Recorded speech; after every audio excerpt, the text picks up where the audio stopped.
ধরব, একদিকে প্রাণকৃষ্ণ আর আমি রূপকিনী ভূমিকায় থেকে ওনার কাছে কিছু জিজ্ঞাসা করব। তো যেহেতু অনুষ্ঠানটা আমাদের শেষ পর্যায়ে, আর কিছুক্ষণ পরে এই মিলন মেলা কিন্তু ভেঙে যাবে, তাই আমার প্রাণকৃষ্ণর কাছে কিছু জিজ্ঞাসা করব।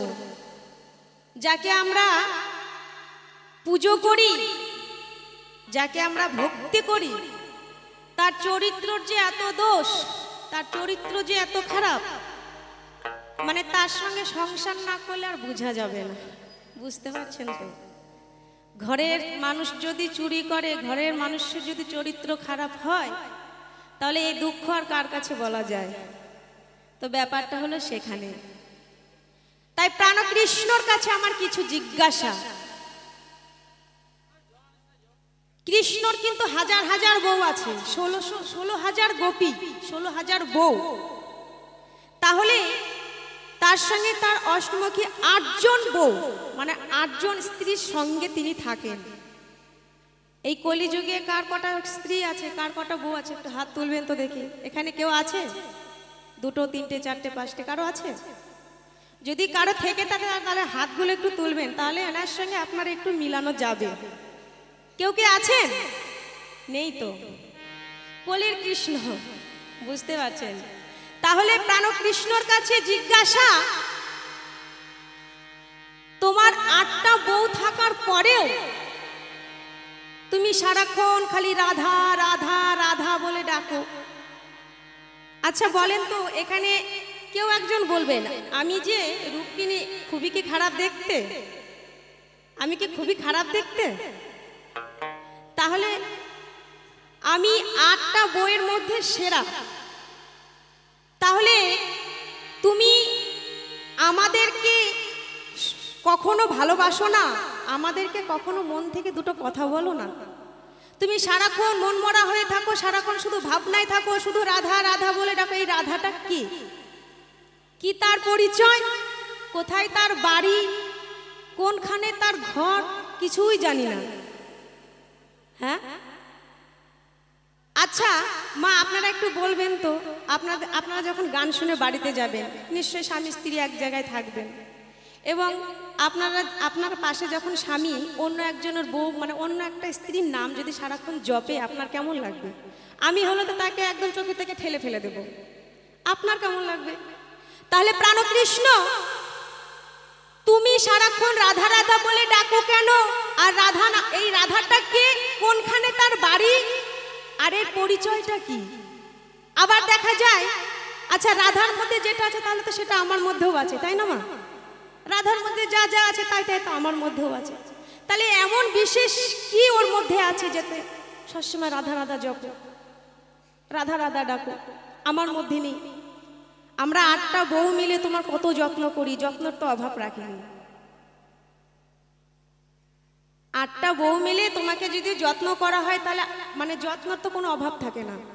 তাহলে সেই জায়গায় তুমি সারাক্ষণ রাধা রাধা বলে ডাকো, রাধা রাধা বলে কাঁদো, রাধা রাধা বলে মন মরা হয়ে থাকো। এই রাধাটা কে তোমার কাছে জানতে চাই। যত দোষ নন্দ ঘোষ, তুমি প্রাণকৃষ্ণ বউর পাশে থেকে রাধা রাধা বলে ডাকো। আমার বুঝি শুনতে খুব ভালো লাগে, তাই না? আমি যদি তোমার পাশে শুয়ে অন্য একটা পুরুষের নাম ধরে ডাকি, তাহলে তোমার কেমন লাগবে? তো যাই হোক, আমার বিপক্ষের ভাবক এসে উত্তরখানি দেবে, শুনি তার ভূমিকা নিয়ে। এখন সভাতে দাঁড়াই,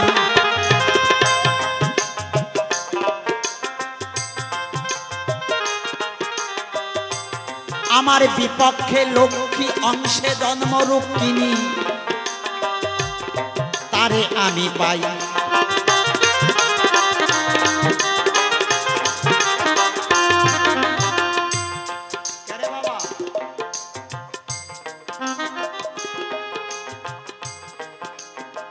তবে কৃষ্ণের ভূমিকা আমি পালন করতে পারবো না।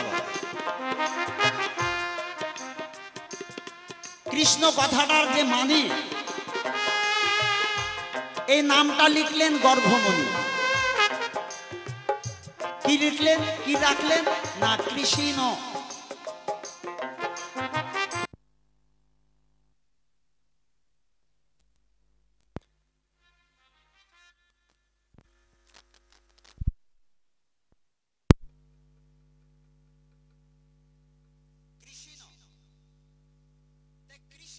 হচ্ছে সর্ব, আর ন শব্দ হচ্ছে আত্মা। কৃষ্ণ হচ্ছেন সর্বয়াত্মা, সভাতে জানাই সেই ভূমিকা পালন করার মতো যোগ্য আমার মধ্যে নাই।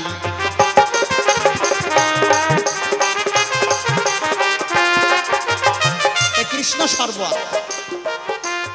প্রাণহি ভগবানিষ্য প্রাণ বিষ্ণু পিতামহ প্রাণনে ধার্যায়িত লোকম সর্বপ্রাণময় জগৎ। এটা হচ্ছে কৃষ্ণ, সেই ভূমিকা পালন করতে পারে। রুক্মিণীর জিজ্ঞাসা, রুক্মিণী আমার স্ত্রী, আমার একটা স্ত্রী না, 8 জন মহর্ষি আমার, কথা মিথ্যা নয়। আরো নাকি 16,000 রমণী আমার আছে, আমার রুক্মিণী দিয়ে গেছে পরিচয়। এত শত থাকতেও আমি কেন ঘুমের ঘরে রাধা রাধা বলে ডাকি? কেন আমি ঘুমের ঘরে রাধা রাধা বলে চিৎকার করি? কেন আমি রাধা রাধা বলতে বলতে ধোলাই গড়াগড়ি দেই? কেন আমি রাধা বলতে বলতে আনমনা হয়ে যায়?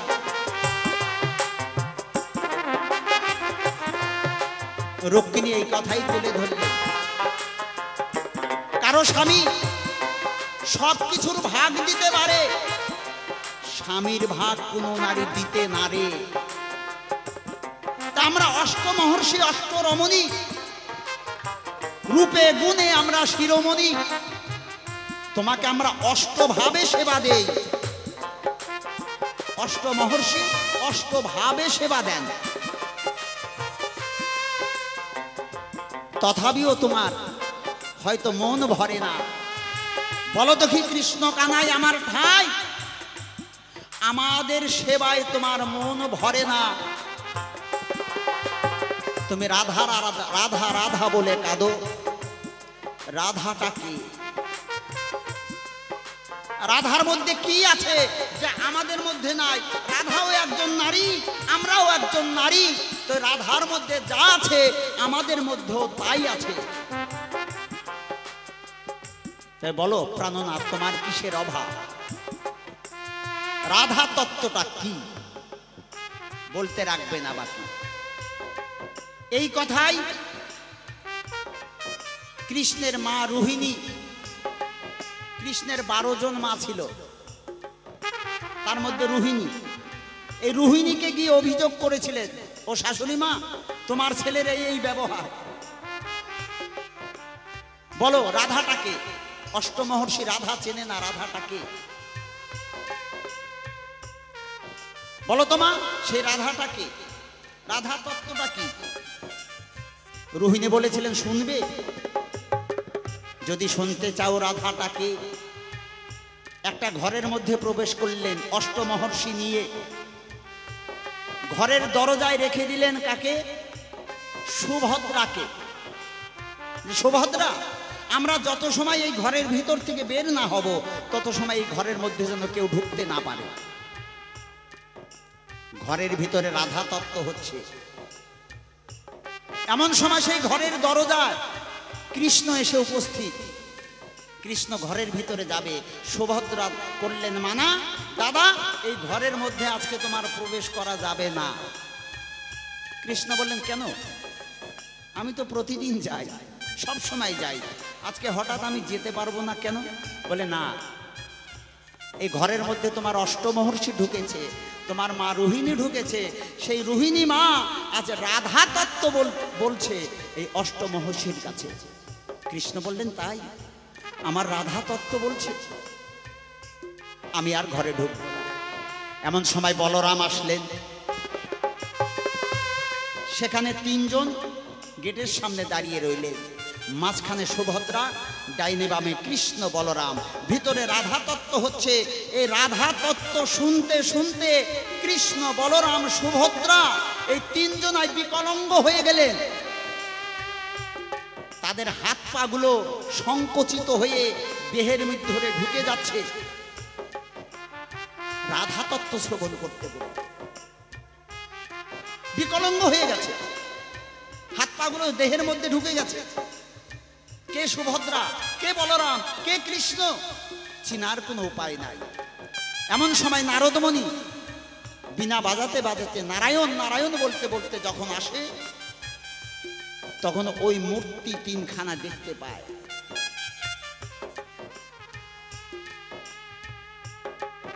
এটা বুঝতে পেরে কৃষ্ণ আবার সঙ্গে সঙ্গে আবার পূর্ণ মূর্তি ধারণ করলেন তিনজনা।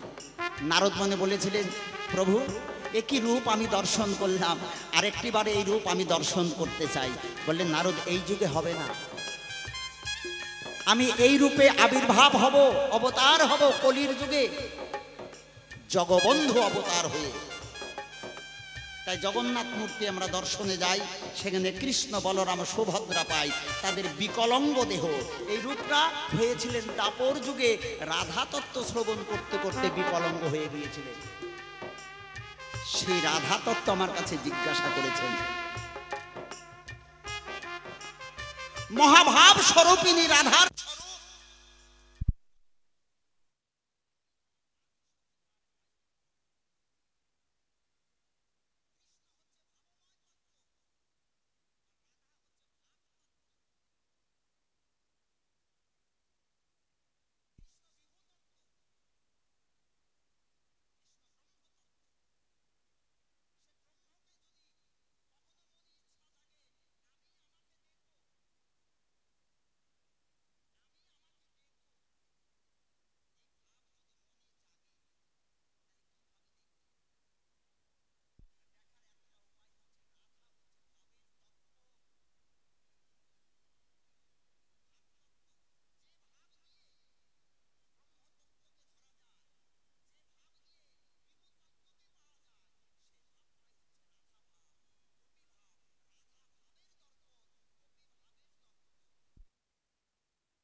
পূরণ করে থাকেন। রাধা হচ্ছে করুণাময়ী মা, করুণাময়ী। এটা তার চাপা পড়ে যায় কিসে? তারণামৃত ধারায় স্নান যখন করেন। তারণামৃত ধারায় মানে তার দেহের যৌবন।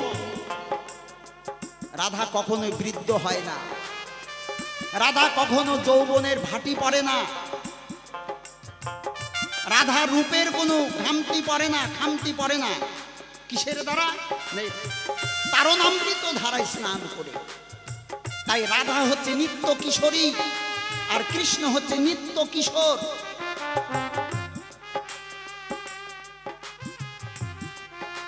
এই ধারায় স্নান করে ওই করুণামৃত ধারাকে চাপা দিয়ে দেয়। লাবণামৃত ধারায় তদুপরি স্নান, লাবণামৃত ধারায় স্নান করে তার যে লাবণ্য, এটা কোনো বিজ্ঞানের কৃত্রিম উপাদানে এই লাবণ্য কিন্তু হয় না। আপনি সোনু পাউডার মুখে মাখলেন, একটু রূপটা পরিবর্তন হলো ঠিক, কিছুক্ষণের পরে যখন ধুয়ে ফেললেন আর ওই রূপটা নাই। এটা কৃত্রিম লাবণ্য, কিন্তু ঈশ্বর যেটা লাবণ্য দিয়েছেন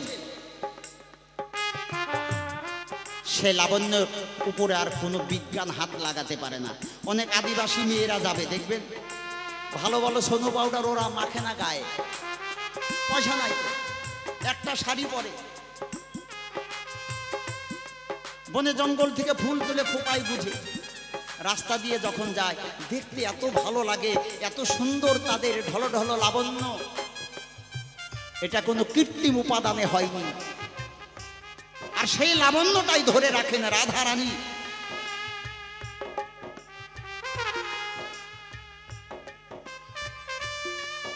তাই লাবণামৃত ধারায় তদুপরি স্নান, নিজ লজ্জা শ্যামপট্ট ষাঠি পরিধান, কৃষ্ণ অনুরাগ অরুণ বসত, প্রণয়মান কাঞ্চলিকায় বক্ষ আচ্ছাদন।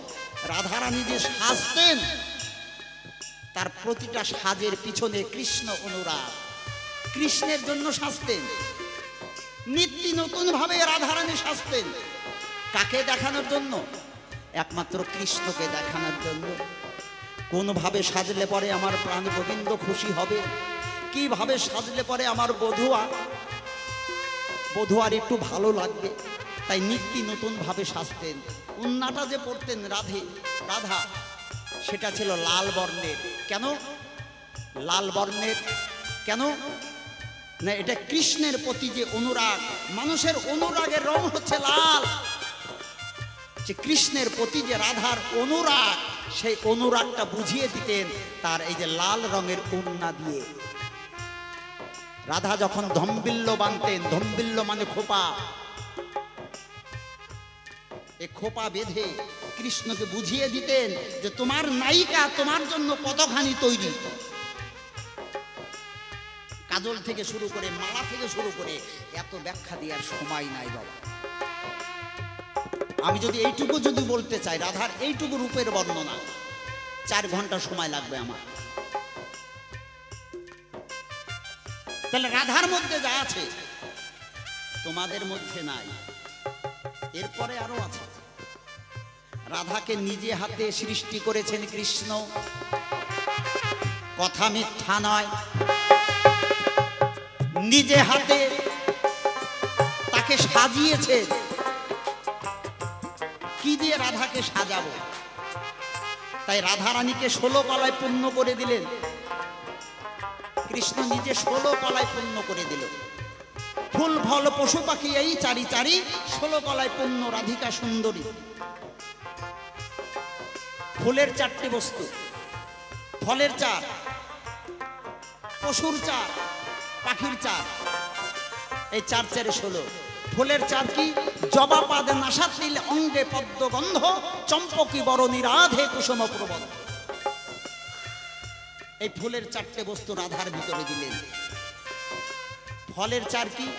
শ্রীফল স্তনযুগ রাম রম্ভা উরু, দারিম্ব দন্ত বীজ বিম্ব অষ্টচার।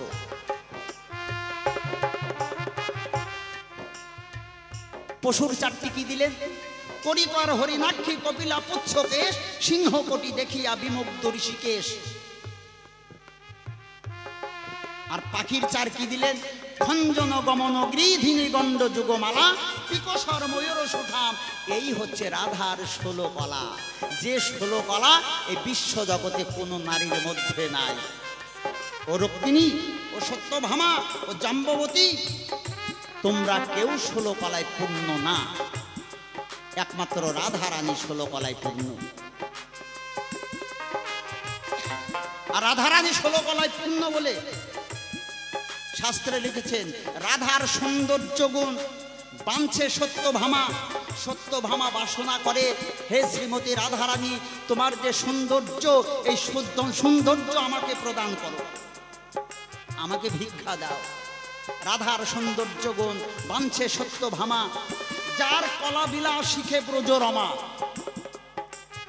ব্রজরমাগণ রাধার কাছে প্রার্থনা করে, রাধে তোমার যে কলা বিলাস, যে কলা বিলাসের দরুন কৃষ্ণকে তুমি মোহিত করে রাখো, যিনি জগৎকে মোহিত করে রেখেছেন সেই কৃষ্ণকে তুমি মোহিত করে রেখেছো, এটা তোমার কোন কলা বিলাস, আমাদেরকে একটু শিখিয়ে দেবে। যার সৌভাগ্য গুণ বাঞ্ছে লক্ষ্মী আর পার্বতী, যার প্রাতিব্যতী ধর্ম শেখে অরুন্ধতী, যার গুণের কৃষ্ণ নাহি পান পার, সেই রাধার গুণ গুনিবে জীব কেমনে সার। রাধার সম্মুখে কৃষ্ণ এসে যখন দাঁড়াতেন, রাধাকে দেখা মাত্র কৃষ্ণ হারিয়ে যেতেন।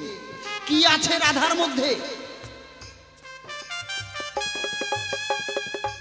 যিনি জগৎকে মোহিত করে রেখেছে, সেটা রাধার কাছে গিয়ে রাধার রূপে মোহিত হয়ে যেতেন।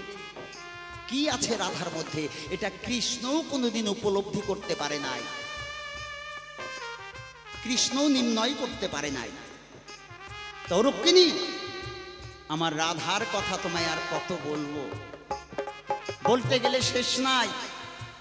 এবার গানের মধ্যে যাই, গানে গানে আর একটু গুহ্যতম তত্ত্ব সেখানে একটু বোঝা যায়।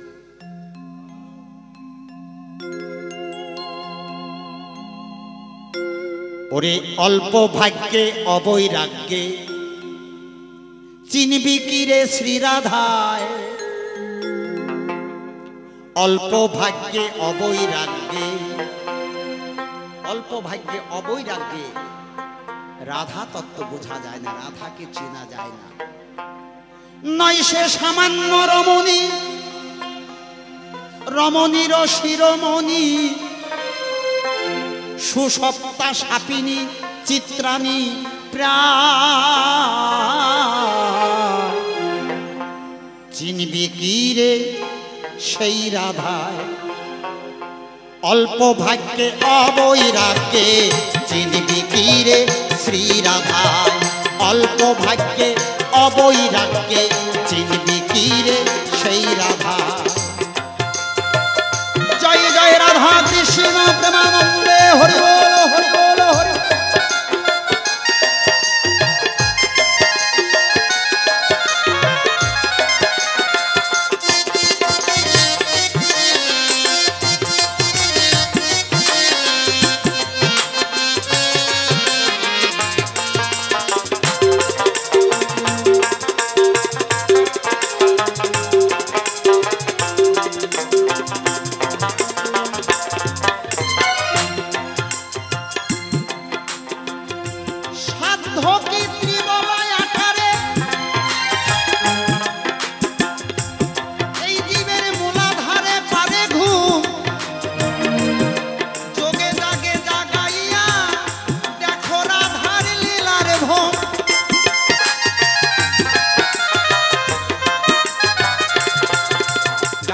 অবশ্যই বুঝতে পারছেন,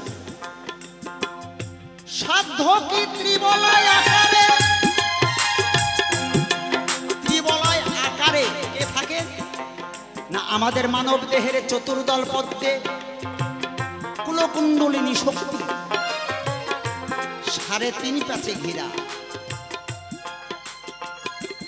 এটা রাধা তত্ত্ব। রাধা সাধ্য কি ত্রিবলয় আকারে, জীবের মোলাধারে পারে ঘুম, যোগে জাগে জাগাইয়া দেখো রাধারে লীলার ভ্রম।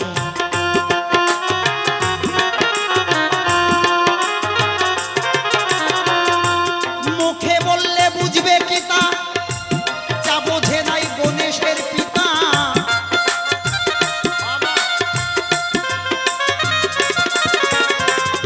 মুখে বললে বুঝবে কি তা, যা বোঝে নাই গণেশের পিতা। স্তব্ধ ভাগবত পুরাণ গীতা, স্তব্ধ ভাগবত পুরাণ গীতা, রয়েছে গুণ বর্ণনা। চিনবি কি রে শ্রী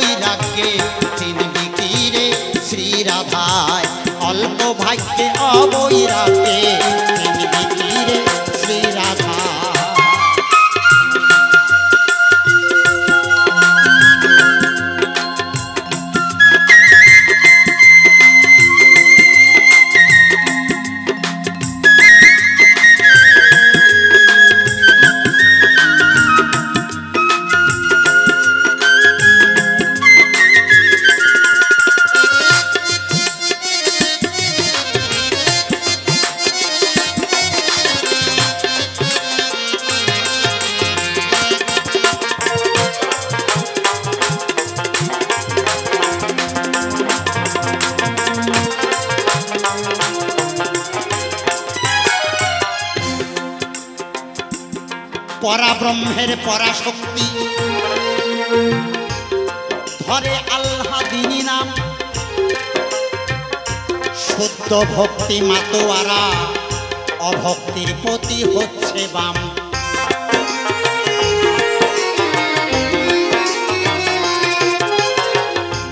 রাধা পরাব্রহ্মের পরাশক্তি, ধরে আল্লাহ দিনী নাম, শুদ্ধ ভক্তি মাতোয়ারা, অভক্তির প্রতি হচ্ছে বাম।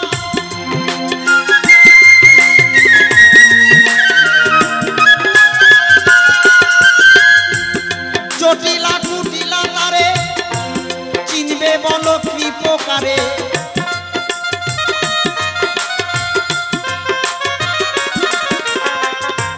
জটিলা কুটিলা তারে চিনবে বলো কৃপকারে। আয়ানেরই ভাজ্যা ভাবে, আয়ানেরই ভাজ্যা ভাবে, তারে দেখো সর্বদাই, চিনবি কি রে শ্রী রাধায়, অল্প ভাগ্যে অবৈরাগ্যে, চিনবি কি রে শ্রী রাধায়, অল্প ভাগ্যে অবৈরাগ্যে, চিনবি কি রে শ্রী রাধায়।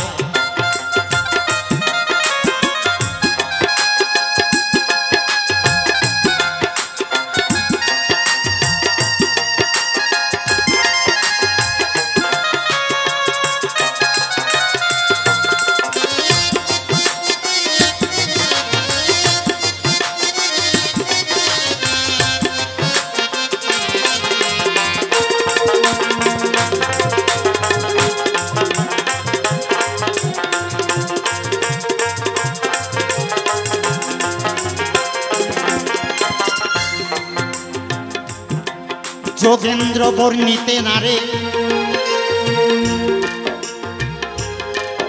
যে রাধার গুণ মহিমা, কোকোনদ জানো হেন, দেখো রে কাঁচা সোনা।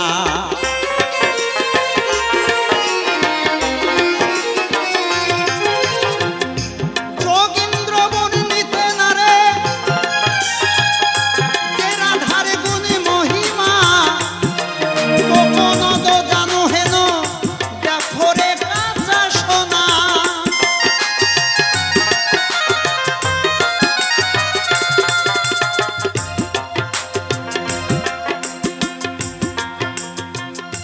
রাধা তত্ত্ব রুক্মিণী তত্ত্ব পরিপূর্ণ আলাদা যে হয়, রাধা আর কৃষ্ণের মধ্যে এই প্রেমটা কি? এই প্রেমটা হচ্ছে প্রেয়সী রূপা প্রেম। এটা স্ত্রী তত্ত্ব না। রুক্মিণী, সত্যভামা, জাম্বুবতী, এদের এটা হচ্ছে স্ত্রী তত্ত্ব। আর রাধার সঙ্গে যে প্রেম, এটা হচ্ছে প্রেয়সী রূপা তত্ত্ব, প্রেয়সী তত্ত্ব। তাই রাধা কোনো রক্ত মাংস গড়ার কোনো মানুষ না, কৃষ্ণ কোনো রক্ত মাংসের গড়া দেহ না। রাধা কৃষ্ণের যে মিলন, সেই মিলনটা হচ্ছে দেহাতীত, কোনো দেহজ মিলন নয়। রাধা কৃষ্ণের মধ্যে দেহজ মিলন নয়। আর দেহজ মিলন কেমন করে হবে? কোনো রক্ত মাংসের গড়া তো রাধার দেহ না, কোনো রক্ত মাংসের গড়া কৃষ্ণের দেহ না। তাই রাধা কৃষ্ণের মিলনটা হচ্ছে দেহাতীত।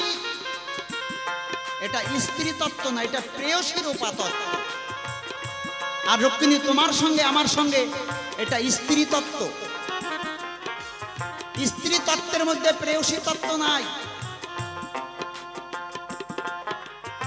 প্রেয়সী তত্ত্ব নাই। লক্ষ্মী নারায়ণের মধ্যে প্রেয়সী তত্ত্ব নাই, শিব দুর্গার মধ্যে প্রেয়সী তত্ত্ব নাই, রাম সীতার মধ্যে প্রেয়সী তত্ত্ব নাই। একটু উদাহরণ দিয়ে বোঝাই, নাহলে আমার রুক্মিণী বুঝতে পারবে না। এই পাড়ার ছেলে নাম কৃষ্ণ, আসলে যদি কেউ কৃষ্ণ নামে থেকে থাকেন আমার গল্পটা নেবেন না। আর ধরুন ওই নিয়ামতপুরে একটা মেয়ের নাম হচ্ছে রাধা, দুইজনের মধ্যে প্রেম ভালোবাসা, দুইজন দুজনকে না দেখলে থাকতে পারে না। একটু দেখা দাও, একটু দেখি। সে যে কি আনন্দ, এক পলক দেখতে পেলে যে আনন্দ, সে আনন্দর কথা কিন্তু বলেও শেষ করতে পারবে না। আর যদি একটু গায়ে টাচ করতে পারে, এর সাথে আনন্দ আর নাই জগৎ। এইভাবে প্রেম ভালোবাসা চলতে চলতে দুইজনার দেখা গেল একদিন বিয়ে হয়ে গেল। বিয়ে হলো, কথা বলা ভালো, সেই দিন থেকে হয়ে গেল কি স্বামী স্ত্রী সম্পর্ক। এই সংসার করতে গিয়ে সংসারের জালে পড়ে আর স্বামীকে দেখার জন্য অত ব্যাকুলতা হয় না, আসবেনি। আগে যে পূর্বের ভাব ছিল সেই ভাবটা আর নাই। থাকে কি বাবা? থাকে? আর থাকবে না। অর্থাৎ এই প্রেয়সী রূপা তত্ত্বটা বিবাহ নামক বন্ধনে চিরতরে গলা টিপে মেরে দেয়। তাদের মধ্যে আর প্রেয়সী রূপা তত্ত্ব থাকে না। তাই রুক্মিণী, তুমি আমার স্ত্রী তত্ত্ব, আর রাধা হচ্ছে আমার প্রেয়সী রূপা তত্ত্ব, যে তত্ত্বটা তোমাদের মধ্যে নাই। তাই তো আমি রাধা রাধা বলে কাঁদি, ধোলায় গড়াগড়ি যাই। সেই কথাটা বোঝালাম সংক্ষেপে রুক্মিণী এ ধর্ম সভায়।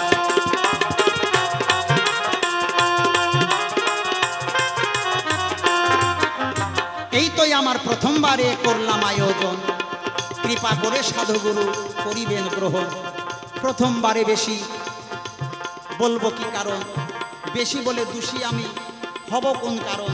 সেই কারণে প্রথমবারে আমার বেশি দরকার নাই, অল্পে অল্পে আমি আমার আসর ছেড়ে যাই। আছেন যত আসলে আমার মাতৃজাতি, সবার চরণে আমি জানাইলাম প্রণতি। শক্তির শক্তি বটে, তাদের বটে রয়, কিঞ্চিত দান করলে থাকে না আর ভয়। কিঞ্চিত দান যদি সবাই করেন মোরে, শত শত বাউল গান গাইতে পারবো আসরে। আছেন যতই আমার মিয়া মোল্লা ভাই, বন্দা হয়ে আমি সালামও জানাই। সালাম পেয়ে কালাম করে করবেন একটু দোয়া, সেই দোয়াই হবে আমার বাউল গান গাওয়া। এই পর্যন্ত করলাম ক্ষান্ত রাধা কান্ত শরী। একবারে রাধা কৃষ্ণ প্রেমানন্দে বলুন হরি হরি, হরি বল হরি বল হরি।